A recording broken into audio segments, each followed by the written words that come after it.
Right. Right. Well, hello everybody. Bit of a random stream today.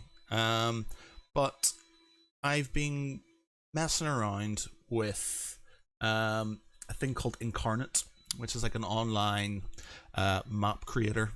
I joined a D&D RPG map creating group, and they were using this, and I thought I'd give it a go. So this is my first effort after many hours of crafting. And apologies for the sound in the background. My girlfriend's decided to dry her hair at this very moment in time.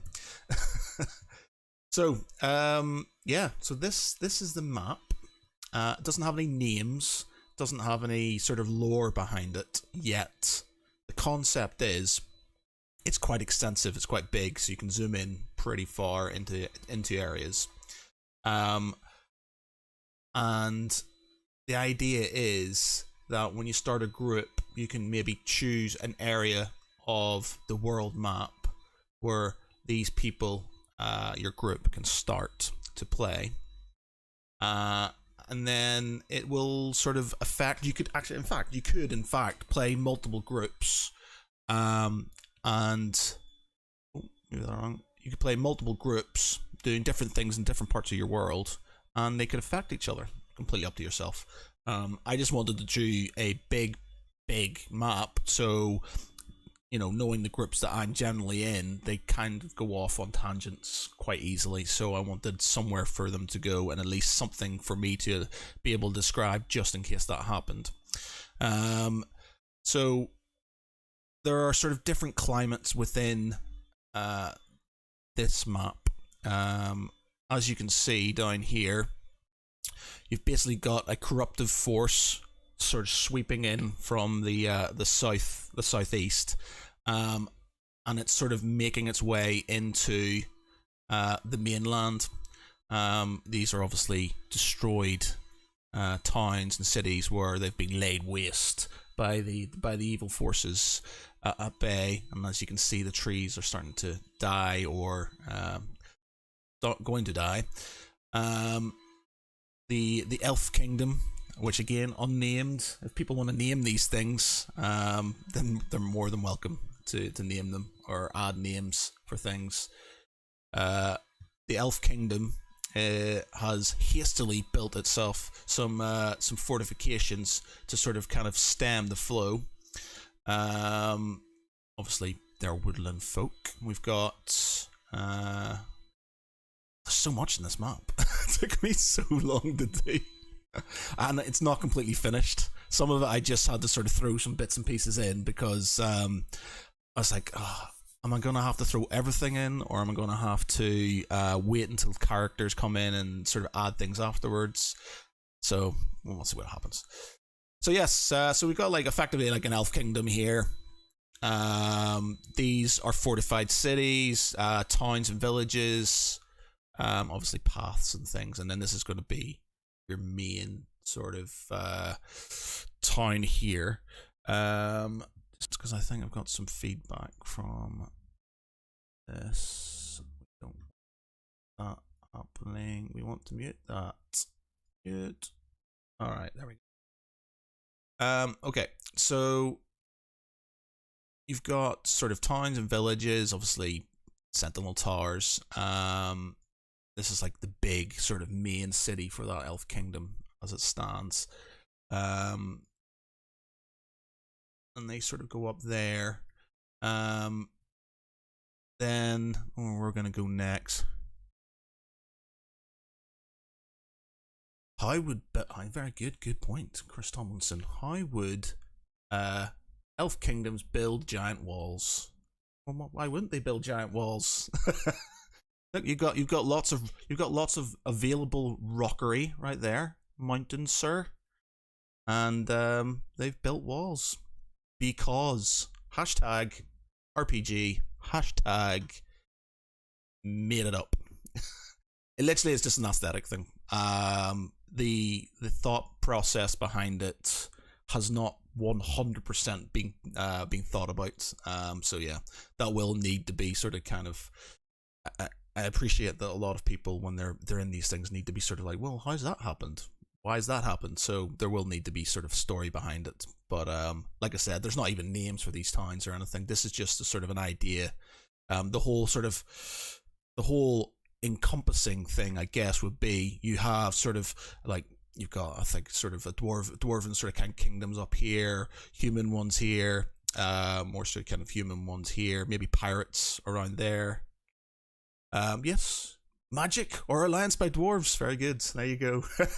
Working together, teamwork.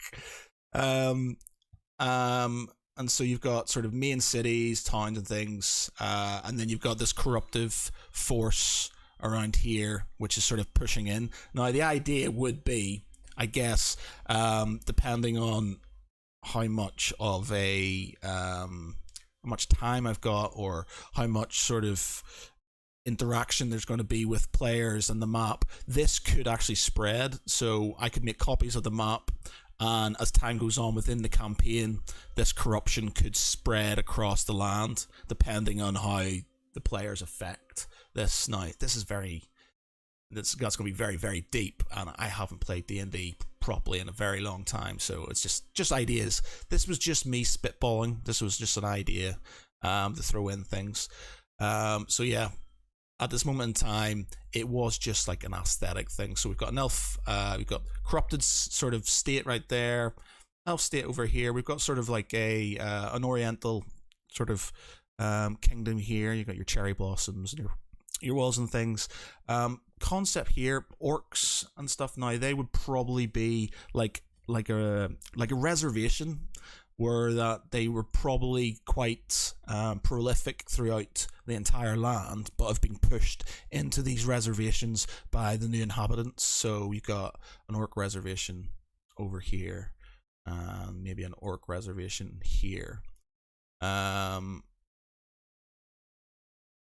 can go. So you got like orc towns or ruined towns and things.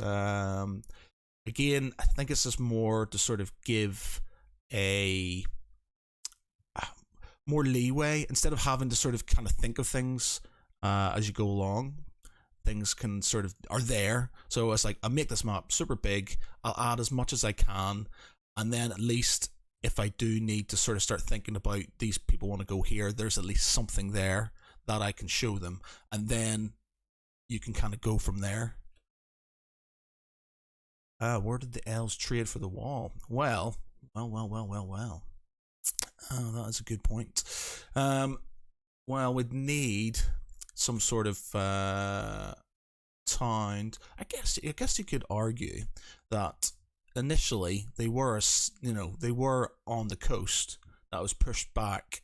So they were probably a big trading nation, as you can see. So it comes up here.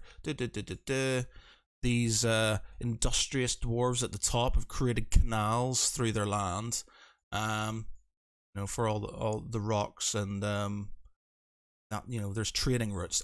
There's effectively a way around this map throughout, using sort of rivers, inlets, and canals. So you could, in theory, get there.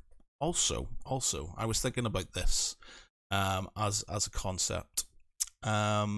See these towers here? That tower needs to be layered up. This tower here, it's sort of along the line. I was thinking along the lines of what is it? The Witcher. You know, the way they've got sort of like specific mages for specific kingdoms. Now, I have no idea how these towers would interact. Now, there's one effectively in every sort of major sort of area. Now, I'm not sure if this would be a way to fast travel, later on in the game, or if each mage will be sort of, or sort of like a peacekeeper or something like that. Again, the concept behind the map isn't fully developed. It's just a map at this moment in time. So there needs to be sort of storyline. There needs to be city names. There needs to be town names. There needs to be what's happened here. I guess what you would have here is initially, like we said, the this was probably an orc land, but they've been pushed into reservations initially by elven kingdoms, or maybe the elves were there with them, and they fought, and then sort of the elves have won and expanded, and then the humans have sort of come in from the west and started pushing through the sort of main big sort of human kingdom. I guess I don't know if it's going to be an empire, what we're going to call it. Whatevs. We'll think of some cool names. Have sort of built up and started pushing inwards on their lands. All the while, this sort of infighting has been happening. The corruption in the southeast has started pushing in as well. So it's all very conflicted, but I think should give at least a lot of different angles on gameplay. You could even in effect have, if you wanted, have evil players starting off in the sort of the Darklands, and it's up to them to sort of push through this corruption. I guess you could do that. Again, ideas welcome. It's just a map at this moment in time with things. So I quite like this. This is just like a random floating city in the middle with a portal, and I think the idea is like this portal and this portal with the world tree are sort of kind of connected in a way.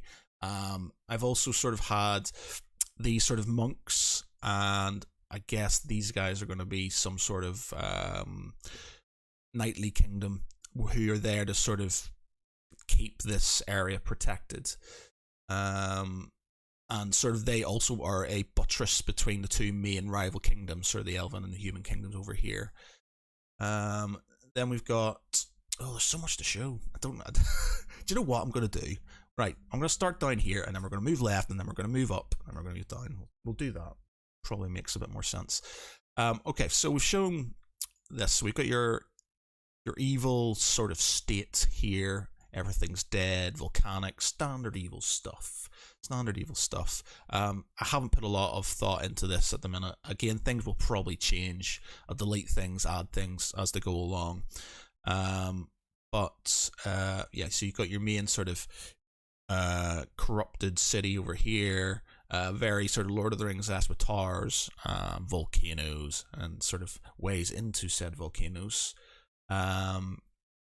A few abandoned ships. I forgot to do that. I had initially had some sort of wrecked ships over here, because you can sort of add them. Do that. Wrecked ships.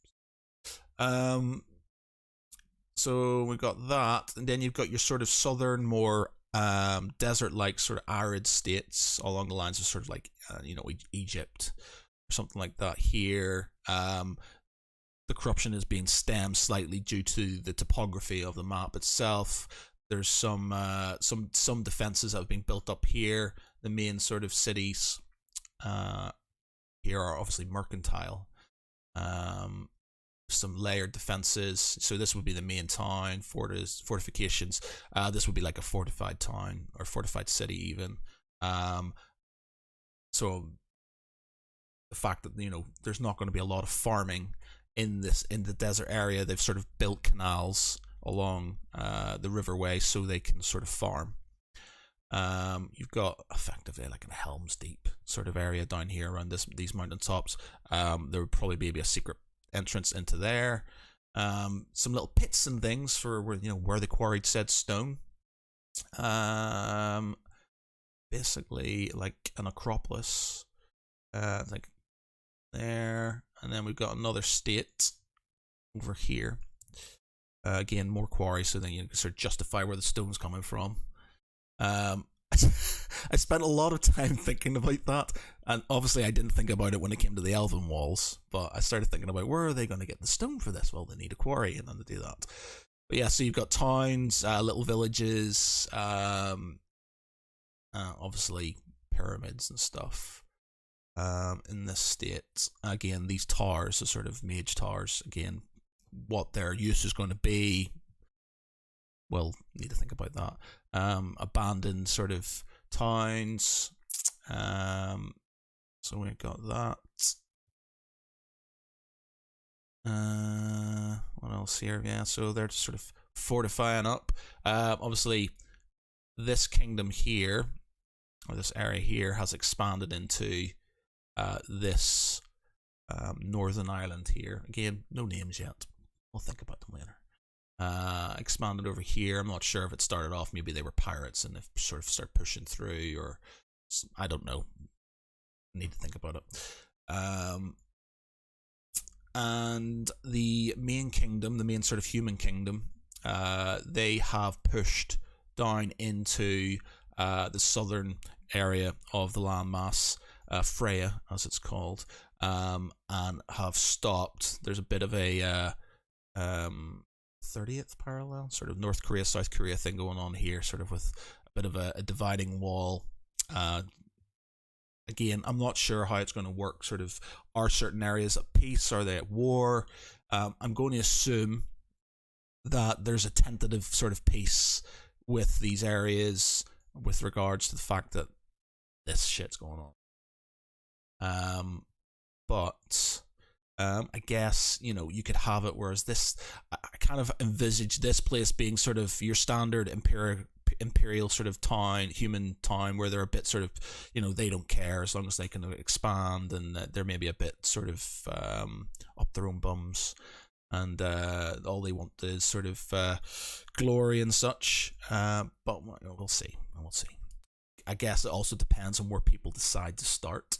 So there's a lot of starting areas. I guess you could increase the difficulty with these places as well, depending on where people start. So obviously, if they start closer to where this shit's going on, then things are going to be a lot harder. So maybe if they started in this sort of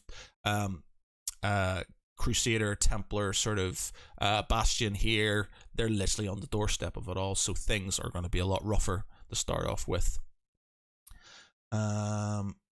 Farms and things here. So yeah, back here again. So we've got this sort of southern states, the quarries. We've got sort of an obelisk there. Moving up, you've got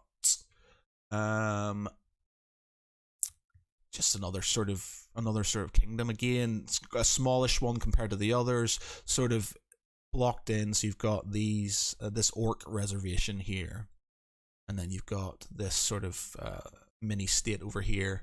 Now, again, have they just arrived? You know, what's the score? I guess, you know, with the ruined cities, there's the fact that this could be sort of the, you know, they're building on top what was a sort of an orc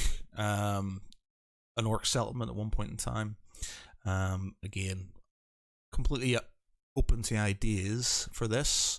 Another one of the towers, again, potentially for fast travel, for other things to happen. I don't know. So let's do this kingdom. So we've got the main sort of human kingdom, empire, if you will. Lots of cities, lots of towns, walled cities, villages, farms. You've got sort of a fortified island there, effectively. I need to put some more port signs on, actually, to make sure they know their ports and things. Or fortified towns, or sorry, cities even. This would be the cities, these would be the villages. The towns will probably be these things over here.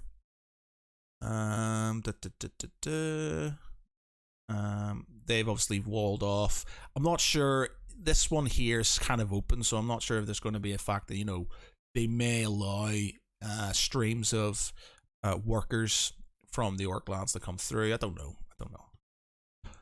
Just thought it was cool, the idea of having a reservation. And we'll go to their main town, or their main city even. So they've got their main city here. Some nice little waterfalls. Again, one of these, the towers, the mage towers, fully fortified, multiple walls, on top of a very nice set of cliffs there. So a tough egg to crack should it be besieged. Anything else within this area that I've forgotten? There's lots of little things like each hex here. I'm assuming this is probably going to be anywhere between 2 and 5 miles. So it is quite an extensive land. So 5 miles. That you can see a lot of trees and things here. But if you look down, sort of 5 miles worth of nothingness, and then you come across sort of some forested land. I guess this gives scope that when they do travel within this land, that they can come across things within these hexes. So this is effectively just a depiction of what the grander stuff is, and then when you sort of drill down into it, there is things that you can add in there. So you can have engagements, you can have more settlements that haven't been found, caves, things like that.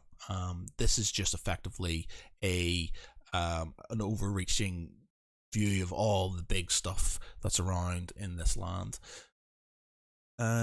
So we got a big, effectively a jewel city. It's a big one. Then we've got some sort of old ruined temple with some statues and things down here. Again, some more ruined buildings and things. It's good to send parties off the ruins. Then we've got this sort of landmass here. You've got like a bit of an orc settlement there, but generally abandoned city of some sort. Again, nice place for people to be sent off for quests and such. Moving north, we've got this sort of small, it is quite a small kingdom. I've got little, they are literally on top of this Acropolis, and I've got the idea that they sort of lift things up using these cranes. They've sort of, because they're close to the dwarves up there, they use the cranes and stuff to sort of move rock, move things up onto their sort of little area, if needs be. Talking about the dwarves, but we have 3 dwarven kingdoms. We've got this one, and this one are effectively one. So you've got sort of entrances within. Now they don't do walls because the mountains, the caves and stuff, they are their walls. So they just need the towers to have lookouts. Obviously they still need food, so you're going to have farms and things up here. So you've got entrances in here. There might be some sort of in and around here that you can't see on the map. In here, I'm not sure you could build up things in here, so you can see little windows, like as if they've hewn into the mountainside itself. But it's like here, it's going to be quite deep. They've got these cranes and things, so they can get their stone. Moving north, you've got another dwarven kingdom that's sort of, they're butting heads with each other over this canal, which is these guys over here. And they've got this super cool statue, which is, you can go inside it. It's like going inside the mountain and stuff, which is pretty awesome. We've got like a, what is it? A temple? Again, one of the towers. They've built some walls here, and they've sort of built them into the rocks of these little mountains here. That's just an extension of these chaps over here. Caves within inside these glaciers. What else we got? That's just more of the Dwarven Kingdom. Yes, okay. So you've got these have just been added recently. So you've got these Viking typed fortified towns. So yeah, they're sort of like, effectively would be like the wildlings in Game of Thrones or something along those. So they would be in the north. They've sort of they're out here in this little island. Obviously this is ice, so it is traversable. And they've expanded slightly south into this little island chain. I'm not sure if I've added any other towns into that island chain. I may do with these guys here. In fact, I might push some of them up there. So there's potential conflict there. This is another state. Now, I'm not sure how I'm going to do this. I didn't really want to put loads of walls and stuff up. I'm not sure if this is an extension or annexed part of this kingdom here. They're not fortified, but sort of, again, along the Game of Thrones sort of template, you've got sort of kingdoms beyond certain areas that are vassals of the main states. Okay, so I think that's that. Yeah, that's, oh yeah, sorry, up here. So we've got our oriental sort of state over here, and then we've got sort of more northern Vikings, volcanoes and hard living, very Nordic, around here. And let's see.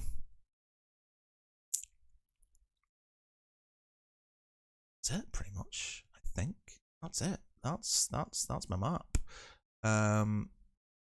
It is quite extensive. It's quite big. I've done it in a way so you can literally just zoom right in, and you can go, you are here, you are in this village, you are in this town, and you've got to make your way here or whatever. Just means I thought it would be easier if I did a big piece now, instead of having something that was I'd have to create ad hoc as time went on.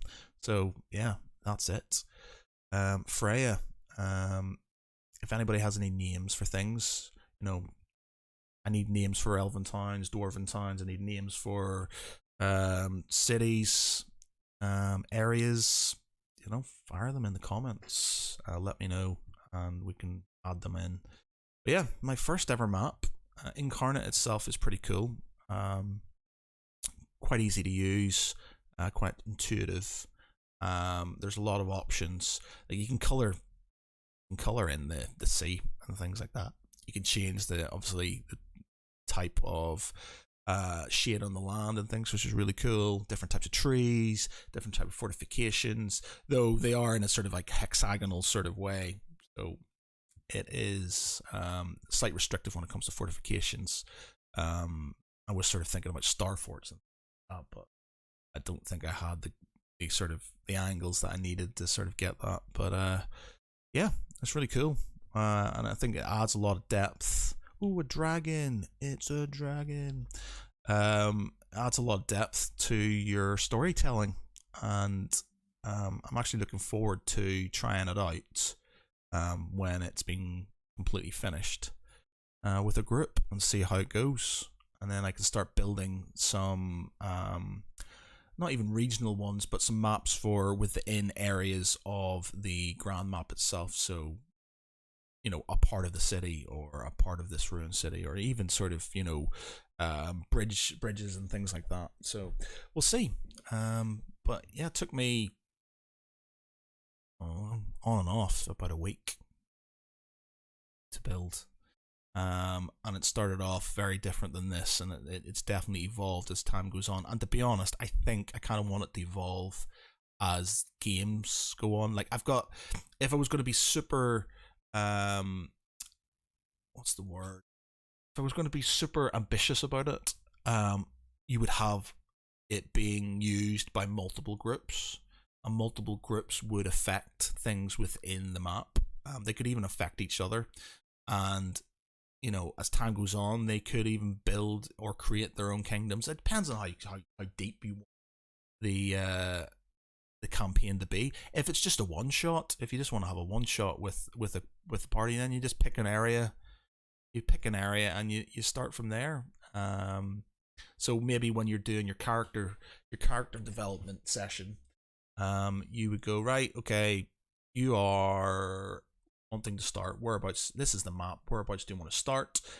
You build your characters from there, and then the next session the DM has a direction to go with regards to the story.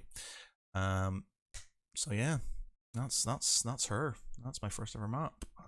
Very busy, but I think it's pretty cool. I've seen some really, really good maps, but for my first attempt, I'm quite impressed with that. It's thought about most things, bar obviously, like Chris mentioned on the walls, which I'll need to sort of think about. But again, I've sort of given water lines to most places. Ones that are sort of out in the middle of nowhere, I think I'm gonna. Obviously, they'll have wells and things like that. But everything has been thought about with regards to where placements are and where the main sort of push of things is. It's just names, states, and general sort of, how they feel about each other. Hasn't been overly thought about yet.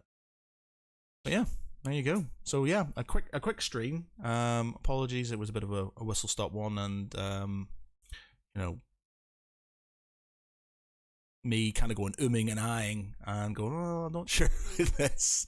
But like I said, it was just me designing something, and then I'm going to work the shoehorn the sort of kind of fluff / lore into it. But yeah, open to suggestions, and thanks a lot.